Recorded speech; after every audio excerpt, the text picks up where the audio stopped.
Hello, thank you so much for joining me today. I really appreciate it.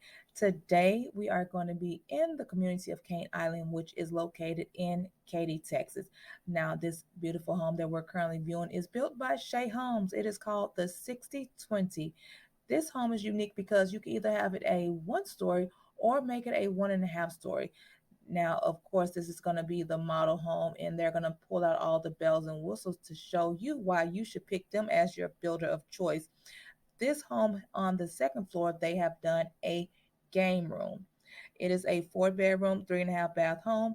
Their square footage ranges because of the additions that you're able to do between 3,000 square feet and 4,000. The starting price is going to be in the low $700,000 range. This home, it is going to be zoned to Katy ISD if you were worried about where your children will be attending school. The schools that are going to be Robertson Elementary, Katy Junior High, and Katy High School.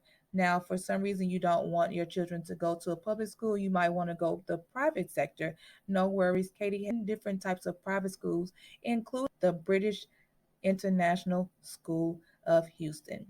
Now, if you have any questions, make sure you leave them in the comment section below. Also, to view new weekly videos to see what the Houston communities have to offer you, please make sure you subscribe, like, and hit that bell to be notified. And if you don't know who I am Linda Blue, your new home consultant.